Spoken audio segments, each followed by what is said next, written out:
Hi everyone.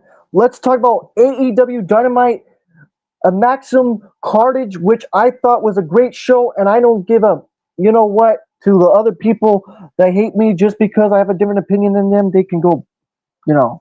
So let's talk about it. The show opens with commentary welcoming us to the show, and Taz backs to their risk. And when we get a video package hopping up tonight's matches, and Brian Cage fences Kenny Omega, which was a great match. Kenny Omega fences Brian Cage, which was a great match. Let's talk about it. The filling out and Brian Cage targeting the midsection with shoulder blocks and back belly drops, and Kenny Omega goes for a Frankensteiner counter on the first try, but the second one goes through, and Brian Cage out to the floor, and Kenny's calling for the Terminator driver, but Lance Archer gets on the apron to block, and Kenny Omega knocks him down with a big boot, but Brian Cage comes back in and takes him out with a lariat and out to the floor. Brian Cage with a missionary press, and he drops Kenny into the announce desk, and Lance Archer and Don Callis get their shot in, and we go to the break. Then back from the break, Brian Cage throwing Kenny Omega around out to the ramp, fighting, and Brian Cage powerbombs him back inside, cover for two.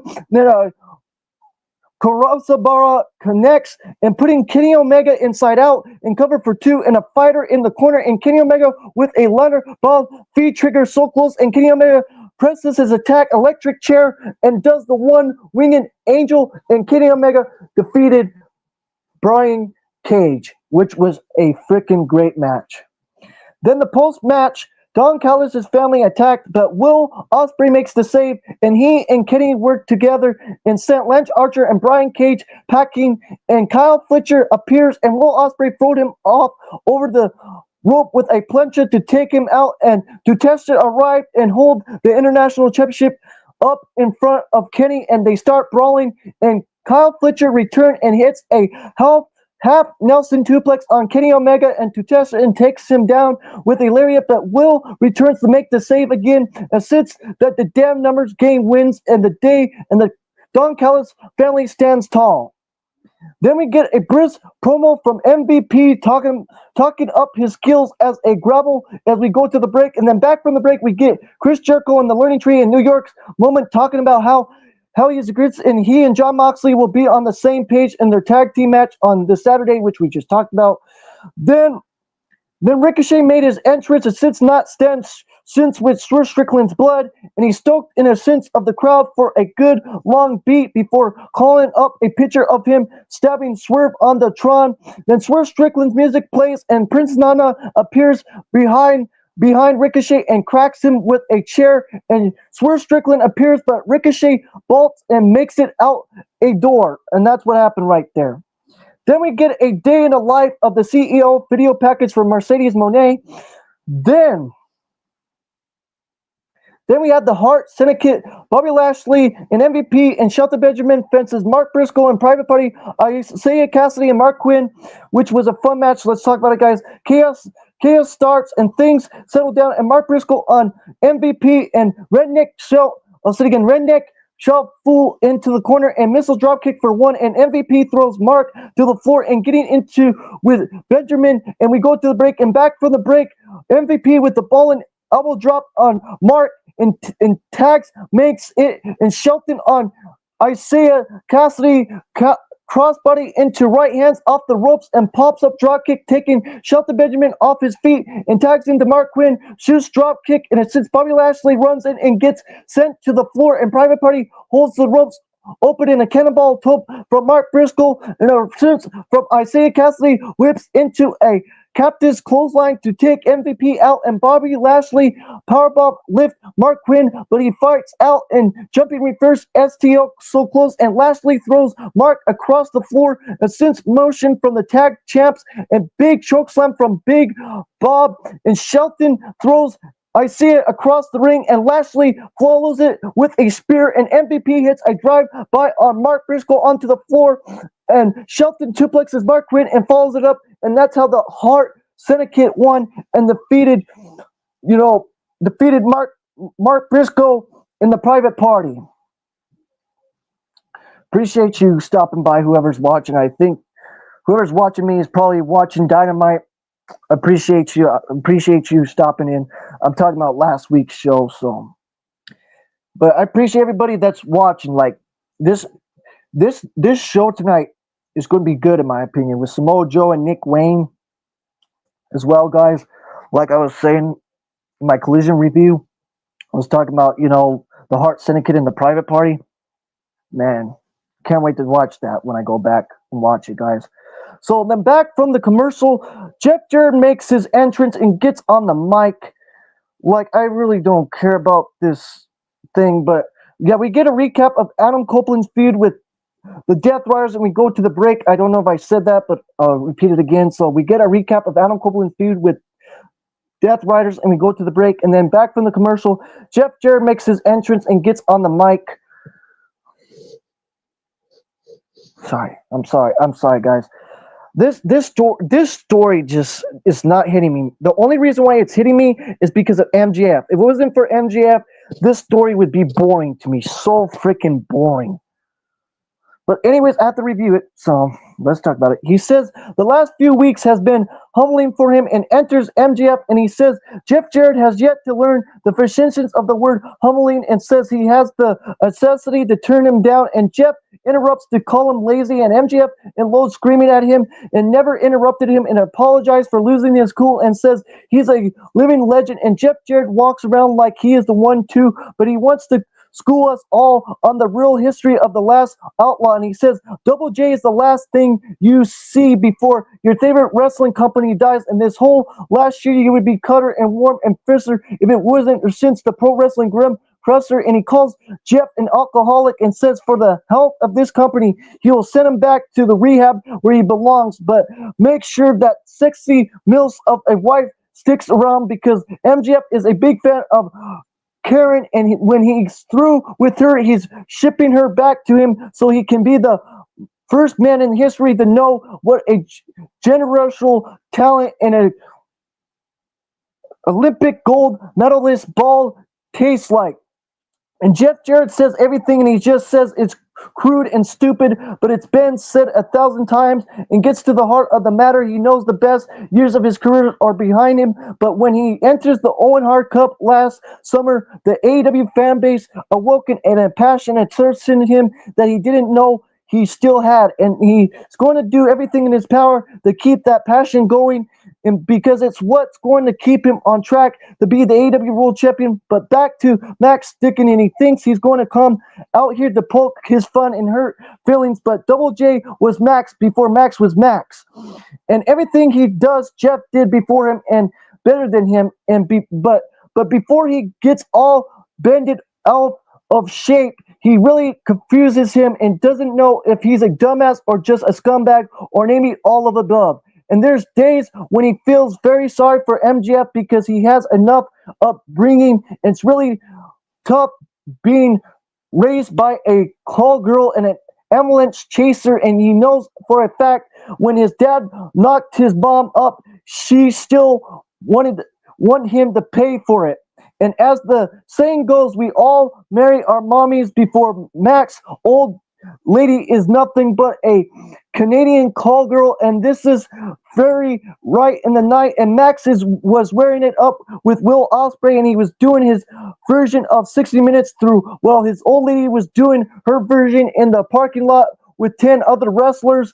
And he says MJF needs him because he's drowning his own shit, and Max might be lazy, might be an entitled prick, but at the very course, he's a scared little boy and scared that his best years are behind him and scared to death that he'll never be on top again, scared that he's a one-hit wonder, and MJF says he's nothing like Jeff because he didn't need his daddy or his own promotion to make himself, and MJF made MJF, and we'll talk about Jared being king of the mountain, but what happened where Max is on top, 82,000 and similarly record ticket sales and record ratings, he was the best in the world, and then he got screwed and his name ever since got dragged through the mud. And he says he's going to win the title, shove it down everyone's throat, through. I was thinking, shove it down. Everyone through. But in the meantime, he has the wait in line for Jeff Jarrett. These people aren't very bright, and will all due respect, no wrestling fan has ever got a single cent shit about Jeff Jarrett. But just because he was best friends with Owen Hart, he thinks he owns a grand finale, and MJF sees through his bull and calling him a curse because riding the coattails of his deceased friend. And Double J has had enough, and he loads and starts right hands on MJF into security storms, and Karen Jared backs him off, but MJF grabs her and uses her to make good his escape to make good his escape. Then we get a video package for Okada fences Tomohiro Ishii, which I talked about already. Then then Christian Cage makes his entrance, and Hook blindsides him on the ramp and beats him down. A Mother Wayne sets up to him and backs down, and Hook offends the match, and it's going. And this match was fine for what it was. It could have been better. But it was okay. Hook hammering away with strikes down to ringside and choking Christian in the ring, and Cage charges tactics and tries to sense his way out of the match and offering a hug, but Hook duplexes him and mountains punches in the corner, and we go to the break. Back from the commercial, Christian Cage is in control, and Hook managed to throw him in the floor and dive in an elbow off the apron at him, and Hook goes to the steps of his head on the steel steps, but Christian Cage gets away and takes him back inside for a frog splash. So close, another frog splash, still not enough, and Hook mountains a comeback and judo throw bridge Northern Light for two, and Kill Switch counters into a perfect plex, still no, and looking for a rhythm, and Christian Cage sets up the ropes, and Hook lets go and letting him crashing into the mat and cross facing, and Christian Cage slits the eye and pokes Hook, and Shibata tries to even the odds against the Penner Tree, but Christian Cage takes him down with a kill switch, and Redham counters, and kill switch counters, and Hook jumps off for the corner into Redham, and Christian Cage is helpless and calls his goons SWAT instead of tapping. And that's what happened right there, and that's how Hook defeated Christian Cage by DQ. Then the post-match, the Pencher Tree storms, and Taz is about to get up from the commentary desk to save his son, but Samoa Joe is back. Joe.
Sorry about that, guys, but Joe, Joe, Joe, Joe. Yeah, and he's back, so he doesn't have to. And Samoa Joe decides the penetrate one by one, and keeps saving it in place so Shibata can PK him. And we get a recap of last week's Casino Gauntlet match, and we go to the break. Back from the commercial, missed from the beginning is if Renee Paquette is interviewing Jeff Jarrett and Dustin Rhodes, and Dustin Rhodes gives Double J a peep talk about how they're cut from the same cloth, and Outlaw never dies. Then we had the number one contender Casino Gauntlet match. Man, this was awesome. Let's talk about it. Harley Cameron fences Jimmy Hayter, fences Julia Hart, fences Chris Statlander, and Megan Bade. Made her debut. Megan Made made her debut. Megan Made, man. Great freaking talent. Great women's wrestler, I'm telling you, from the indies, man. From the freaking indies, man. But let's talk about it anyways. Fences Tony Storms and Willow Nightingale, an AEW Women's World Championship #1 contender Casino Gauntlet match. Mariah May's on commentary for this one, and Chris Statlander, I was thinking Chris Statlander and Jimmy Hayter start the match, and Claw and Abel struggling around the ring assists to striking, and Jimmy Hayter drops her with a big boot, and the countdown timers tick, and Megan Maid is out third, and Megan Maid drops Chris Statlander with a sense lariat and a suplex on Jimmy Hayter reversed as the countdown timers ticks, and Julia Hart is out fourth, and Julia Hart and Jimmy Hayter get into it on the ramp as we go to the break. Back from the break, Megan suplex Chris again, and Jimmy and Julia rolled onto the floor, and countdown timer ticks, and then number 5 is Willow Nightingale, and Willow Nightingale's getting into it with Megan Bain and trading strikes, and Chris Statlander comes from behind on Megan Maid, and Jawbreaker kicks her low and clobber elbows, and Jimmy Hayter throws Julia Hart into the barricade, and Willow Nightingale and Chris Statlander work together to suplex Mega and moving into trading chops, and the countdown timers ticks, and Tony Storms is out 6, and Tony Storms with snap bar and shoulder block, and Willow Nightingale gets a crossbody to the floor on Megan Maid, and rolling into a smile for the camera. Both women back on their feet, trading elbows, and Chris Statlander whips them both out with a cannonball, and Tony Storms cuts her off with a hip attack, and Julia Hart clobbers Tony Storms and squares up with Jimmy Hayter as the countdown timer ticks, and Harley Cameron is out 7, and high kicks into a cover on Tony, and Jimmy Hayter pulls Harley Cameron off into a German suplex, and Hayter breaker on Hart, and Harley with a schoolboy for 2 and an Intonari off the top rope, and she gets a Hayter breaker of her own and a duck Haterade, and Julia Hart spits the miss on Harley Cameron and a northern lariat. Tony Storms picks her from behind, and Tony Storms wins, and Tony Storms is the #1 contender and wins with the inside cradle, guys. Then we go to the break, and then we had the main event. This was the best way for Will Hobbs to lose, the pass out. Man, it was a great match still, but we already knew that Jon Moxley was going to win. Me and Red Lightning Bolt, we were like, he's going to win. But let's talk about it. Jon Moxley faced Will Hobbs for the AEW World Championship, and Jon Moxley with an elbow into the corner, and the ref is backs him off, and Will Hobbs takes him to the floor, and elbow sends him over to the timekeeper's barricade, but Will Hobbs puts him back inside, and trading strikes, and Moxley with mountain punches in the turnbuckle, jawing at him, and Will Hobbs gets under him, and I'll say it again. Will Hobbs gets under him and campaigns him into the corner, and climbing up after him and tearing at John's ear and biting it, and Jon Moxley crashed into the floor and shoulders block, sending Jon Moxley out all the way, and we go to the break, and back from the break, trading strikes into the middle of the ring. Jon Moxley is bleeding persistently from the ear that Will Hobbs was biting, and he hits an ace crusher in even the tide, and Maria Shafir attacks Will Hobbs onto the floor, and Jon Moxley takes him back inside, and Will Hobbs clobbers him and corners a lariat and more corner lariats, and then kicks into the midsection, and Will Hobbs reverses World Strongest Slam, and so close, and then Jon Moxley grabs a cross armbar, and Will Hobbs breaks away out of the ramp, and then Wheeler Yuta runs down and hits a running knee before running back off, and Will Hobbs backs inside and recovering. I'll say again, Will Hobbs is back inside, recovering, and the straps are down, and back breaker wrist and rake. I'll say again, back breaker rake, and Jon Moxley slips out and sleeper hold, but Will Hobbs shreds him off, and Maria Shafir blasts him with the briefcase, and Jon Moxley covers him no good, and then the paradigm shift, and Will Hobbs wouldn't stay down, and then a bulldog choke, and Will Hobbs faded. And that's what happened right there, and that's how Jon Moxley defeated Will Hobbs, and Will Hobbs faded. And then the post-match Death Riders versus Will Hobbs' leg. I'll say it again. The post-match Death Riders was pill missing Will Hobbs' leg, and the rated FTR makes the save, and that's what happened on the show. And I give this show a 9 out of 10. A 9 out of 10. I don't care what you have to say, guys. I give this show a 9 out of 10. It was a great show, in my opinion. It was a great show, in my opinion. I'm not kidding. It was a great show, in my opinion. I give this Dynamite Maximum Carnage a 9 out of 10. A 9 out of 10, guys.